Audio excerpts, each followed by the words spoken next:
welcome back to Brian's Beat. We are keeping one eye on the television as more news comes down about Buddy Cianci. If you haven't heard, he passed away early this morning. We don't know why. 74 years young. It is what it is sometimes. The story that we're going to get into right now is something that is a novel idea, certainly, for the city of New Bedford. It has the chance of bringing in some good revenue. How much? Well, let's find out from City Councilor at Large, Ian Abreu, who joins us this morning on Brian's Beat. Ian, good morning. Good morning, Brian. How are you? I am. Yourself? Good, thank you. Thanks for asking. All right, so let's get into it.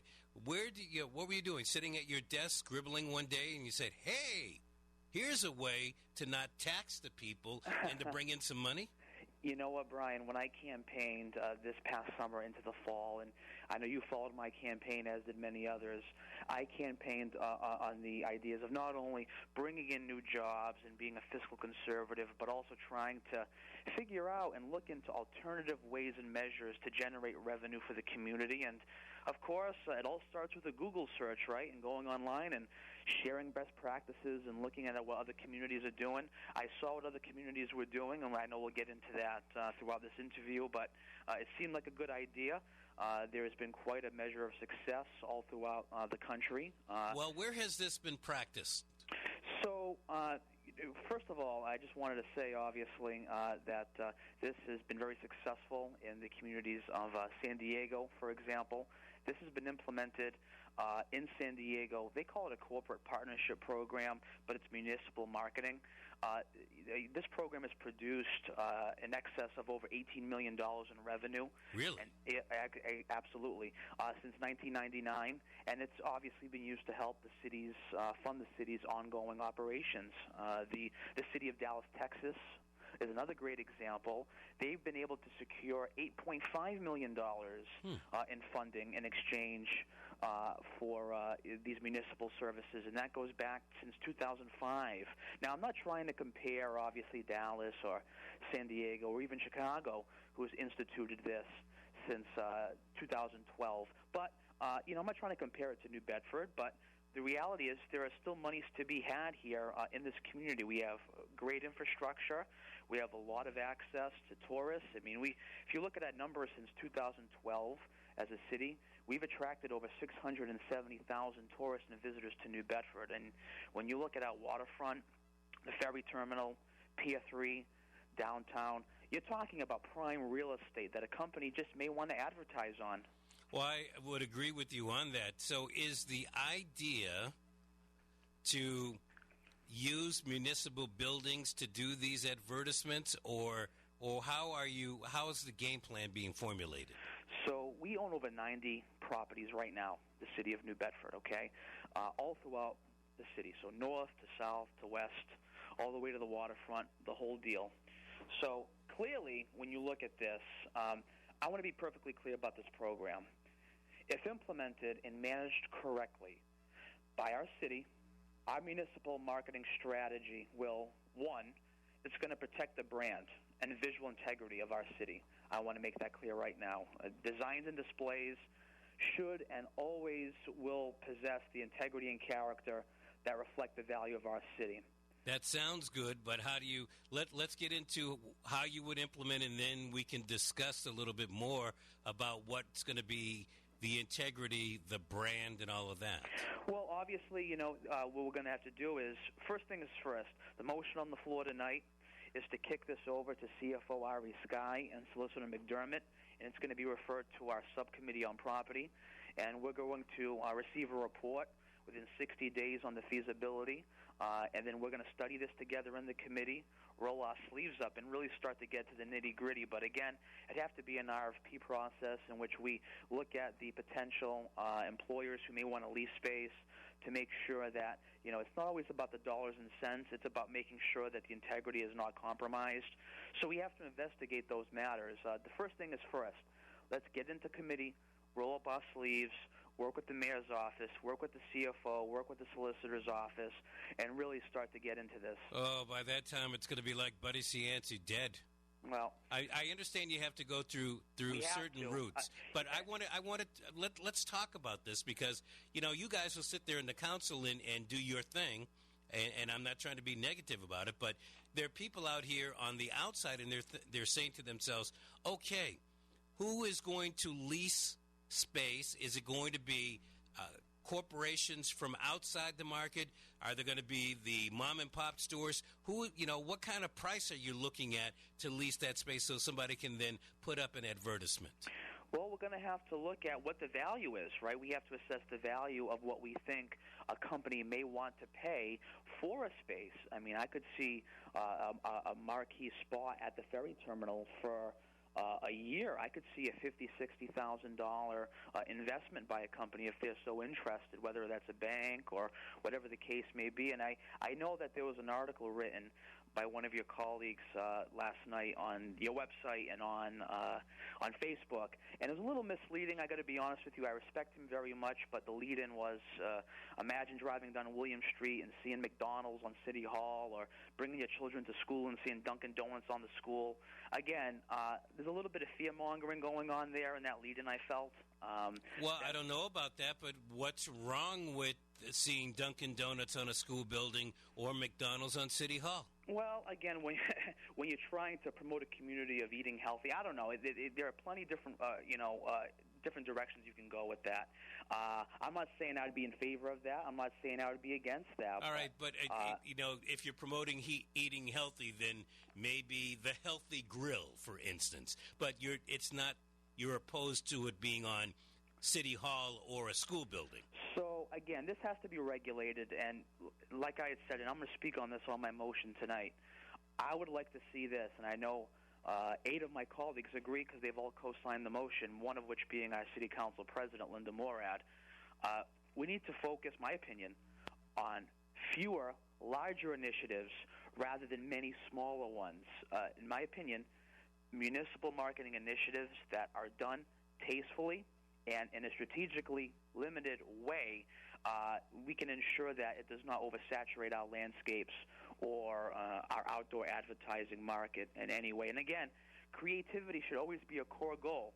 So designs and displays should always provide a venue for creativity and, my opinion, artistic expression with a focus on some cutting-edge technology to ensure New Bedford one day can become a leader in this industry. Wouldn't that be great? 20 years from now, another community similar to New Bedford is on the radio with their local station or talking to their local newspaper or on their council floor saying to you what I'm saying right now about San Diego, about how they're leading the industry. I mean, Did you find any, Ian, I'm sorry, did you find any smaller cities that are doing this? When I say smaller, in the range of a New Bedford between 75,000 and, say, maybe 110,000 population? Sure. So Marlborough, Mass. Has been instituting it. They've been working toward that goal. Taunton has done a little bit of it. Taunton hasn't really done much of it, but they have been studying municipal marketing. It's not really municipal marketing they're calling it, but it's kind of a deal they're working out with the Chamber of Commerce up there where they do some co-op advertising. So there's a little bit of that going on in Taunton. Fall River, actually, right up the road, this was brought up back last fall by their city council, and it was tabled due to the recall election and all of that was happening, was tabled, but it's getting brought back up on their agenda. I think it's Cliff Pont, who's the chair of finance, I believe, up there, who's engaging that dialogue. So our sister city of Fall River is starting to open up that dialogue on that issue again. They're looking at just unused city buildings. I'm looking at the possibility of all city buildings or those that would be relevant. Well, I think that there are plenty of buildings that would be relevant, all city buildings. I think it's good that you are being inclusive. You want to take a call or two? Sure. 508-996-0500. Let's go to this line. Hello, you're on with Ian Abreu. Hello. Hello. Well, I'm going to just say one quick thing. I think it's sort of a joke about they want to advertise now buildings in the city with advertisement. They were going to pay millions, the casino, and the mayor put restrictions. He didn't want them to advertise nothing in the city.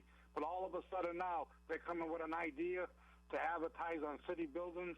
I think it's a big joke. Goodbye. So thank you for your call. If I can, just for a second, Ian, and I'll let you follow up. When all of this talk about the casino was going through, you were not a city councilor. This is your idea, correct? That is correct. All right, man. Go. What were you going to say? I was just going to say, and I respect everyone's opinion, and half would be for it, half would be against it. You'll never make everyone happy, but I just wanted to say to that caller, we live in an age right now where our taxpayers don't want to pay any more taxes, right? We're taxed to the max. But our citizens, we can't accept fewer services. So what we're looking at here is another way forward. So what municipal marketing really is that it taps into an industry and a revenue stream that's out there already, but it's not benefiting our taxpayers. So what it really is in its simplest form is just the allowance of corporate and private advertising within a municipality on city-owned and maintained properties through leasing as a means of that alternative revenue source. So now you open up the door for other advertising on private buildings. Absolutely. And I'll tell you something, Brian. If we can help maintain some city jobs, if we can help save a life because we've maintained certain jobs in the public safety sector, and if we are able to help give a student and or a teacher more assets in their classroom because of the revenues gained off of this, I think it's well worth it. Well, you know what? Maybe you can break it down in such fashion. If it's a school building, the funding would go to the schools. If it's a fire engine, why not put a little ad on the back of a fire engine and let that money go to the fire department? Other city buildings, it might go to the administration. It might go into the general coffers of the city council. Oh, I agree, and this is why we're going to continue to study it, and I know CFO Sky's very interested in the idea, and we're just in a dialogue phase right now, and I think you know me, Brian, and I think those who know me well will know me enough to know that I'm not a fan of the meeting, about the next meeting, about the next meeting, about the next meeting. If I bring something up, I want to do my due diligence, and I want to try to get this on the table and get it looked at. 508-996-0500. Hello, you're on with Ian Abreu. Good morning. Good morning, Ian Abreu. How are you today? Good morning. How are you? Good. Ian, you mentioned, all the pros and cons about this, but you also mentioned something interesting. You said you wanted that we had to protect our brand. As far as I can see, for the past 30, 40 years, we have an identity crisis. We were a whaling port. We are no longer a whaling port. There's not a whale to be had. There's not even fish that you can buy unless you're buying it from Vietnam in the store. Then the textiles went. So what is our brand that you would try to protect? Because as far as a lot of people are concerned, we've had an identity crisis for decades. And I'll hang up and let you. Thank you very much for your call. I really appreciate it, Ian. Great question. Oh, that was a great question. And we talk about identity crisis, and you're absolutely right. And you look at and this is a topic for another day, but I'm happy to have co-signed a motion with several of my colleagues in regard to an opposition of the fees every day for the boat monitors by NOAA. So, but when you look at what we are as a community, I see several priority industries that help with our identity. So, obviously, commercial fishing is one still. 15 years running, we're number one ranked in the country. So you look at that. But I also look at another industry that helps in our identity, and that's advanced manufacturing. Advanced manufacturing makes up 20% of our workforce, and you look at what we're doing in the city in regard to Joseph Abboud and Titleist and Precise and Darnit Inc. It certainly helps with our identity of we are a phenomenal a manufacturing hub and a community and a city that prides itself in being leaders not only in the Commonwealth and in New England, but throughout the country and world as well. Taylor, thank you for that. Taylor just walked in. He said, how about the water tower? That would be a great place to put an advertisement, certainly get great visibility up there. I don't know what the price tag would be. And this brings up another question. The city can only do so much. Would you farm out, I'm just going to say because of who we are, or let's say South Coast Today for who they are. would you farm out to a company like that and let them make a commission off of doing this job for you? Because quite frankly, the city councilors, most of you have day jobs. You meet 2 or 3 times a week, and you're handling other things, putting out fires, if you know what I mean, political fires. So you don't really have the time to engage in figuring out what the price of putting an ad on a water tower would be compared to the pier, compared to a school or whatever. It's certainly open for the dialogue, and this is why, again, in the Committee of Property and then working with the CFO and the solicitor, it's something to talk about. Sure, I will tell you, in San Diego, the RFPs for the request for proposals, those go through the CFO's office in San Diego, so they kind of take the lead on putting out and receiving the applications for leasing, and then it would go before the council and the mayor's office for signature in regard to the terms. But I'm not looking to overburden our CFO more than what he's already doing. He does phenomenal work, so I'm open to any kind of ideas. Well, I can see people wanting to lease a building and then turn around and lease space on a particular building. Let's take another call. Hello, you're on with Ian Abreu. Good morning. Good morning. I'm not for this idea. It seems to me to be a short-term solution, and it's going to create a long-term eyesore. The underlying problem is that the city doesn't have enough income. I don't know how much money this might provide, but I don't think it's going to be. Obviously, it's not going to begin to approach a solution to the problem of our underfunding. And once the luster is worn off, the income that comes in for this, the needs for money by the city are just going to continue to increase. This is not really going to have a significant impact on that in the long term. What it will have is a long-term impact as an eyesore. And as well, I think the city is billing itself as a destination as a historic town. And I think that this could well detract from that image. A comparable city that, or part of a city that comes to mind would be the Bronx. There's billboards all over the place. I don't know if they have city buildings down there.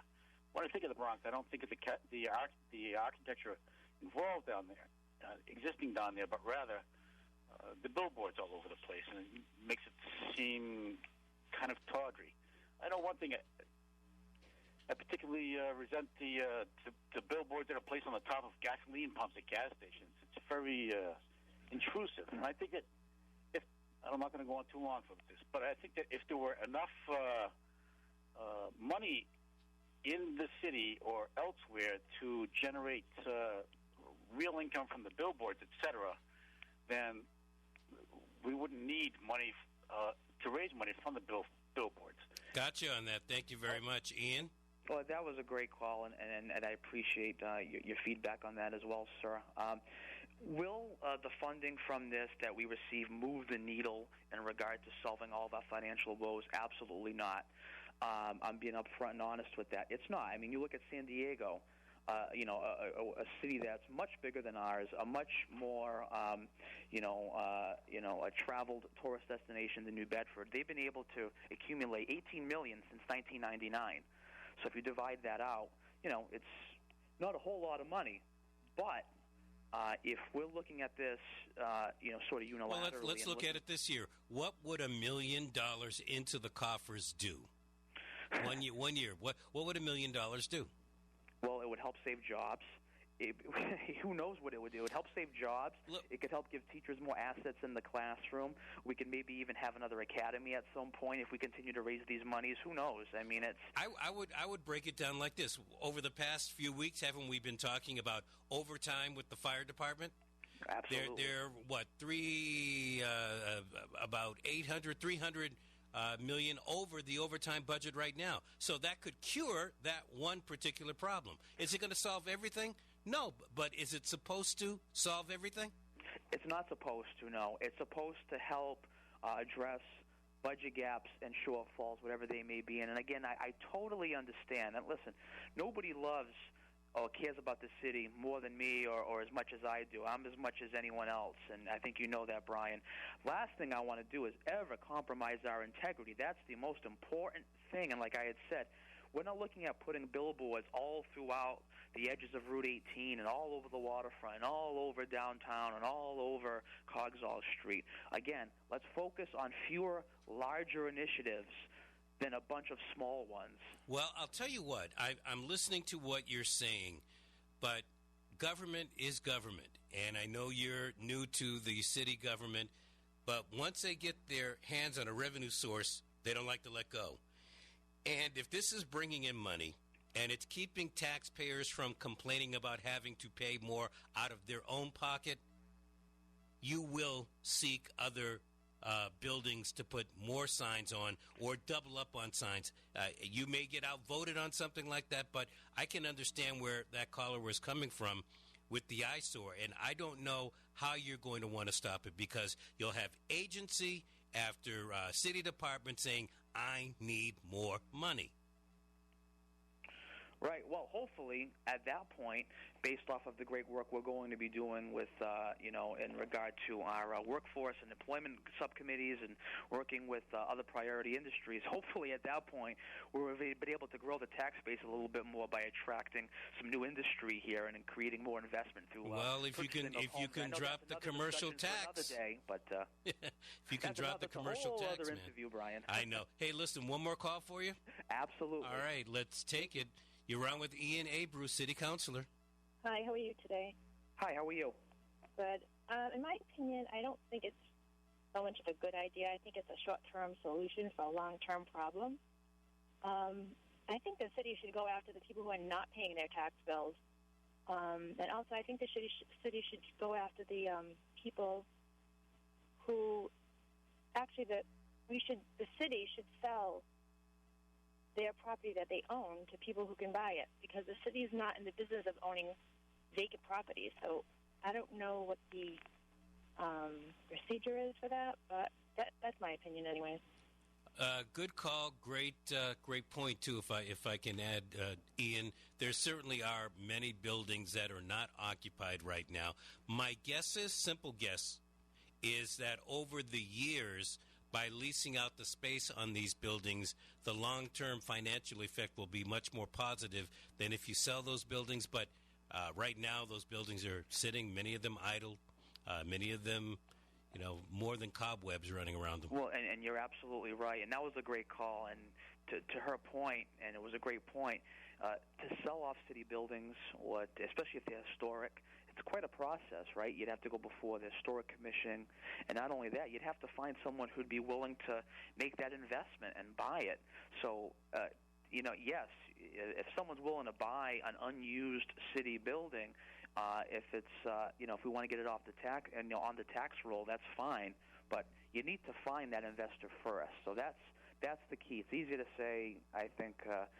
We'll sell off a building to someone who might want to buy it, but we need to have and convince someone to come down here and make that investment in the first place, which we'd love to have. Final question for you dealing with this, and that is, we've heard a couple of callers mention that it looks like a short-term deal for a long-term problem. I'm just looking at the dollars. Advertising dollars are perpetual. It may not be from the same person, but they always grow. Advertising revenues as a bulk may go down, but usually the cost of the advertising goes up year in and year out. Again, I don't see this as potential short-term. I could see where maybe it would be thought that, and it's definitely a legitimate concern. But when you look at, again, San Diego, $18 million over the last 15-plus years since 1999, and other communities, and Fall River is going to take a stab at this too. And I'd be open to having meetings with some of my colleagues in Fall River to kind of see what their ideas are. And again, you know me, you know that I'm a big fan of regional collaboration. So if we can get more heads to the table, more people to talk about these kinds of matters, it's only going to best serve our communities. I hear what you're saying. I thank you. Any objections from any of the councilors or the mayor? The mayor's office has been made aware of it. As far as I know, Mayor Mitchell is open to the idea of studying it, and I know I've been in discussions with CFO Ari Sky, and in fact I showed him the motion, so he was aware of it before the fact. He's prepared and ready. He and Solicitor McDermott are both ready to receive the motion across their desk, and they know it'll be referred to the Committee on Property. And then it's time to get to work. It's time for us to look at it and, like I said, roll up the sleeves. Sure. Any counselors not in favor? As far as I know, no. I have 8 colleagues who have co-signed it, but no one has told me that they're planning on speaking in opposition tonight. All right. Well, good luck to you, and certainly we'll follow up, and I'll always be in touch. So far, anyway, as the eye can see, sounds like a great proposal. Thank you, Brian. Have a great day. You too. Ian Abreu, the newest member of the New Bedford City Council, joining us on Brian's Beat today. I know you want to talk about this. We will keep it going. The big news of the day, Vincent Buddy Cianci, former mayor of Providence, dead at age 74.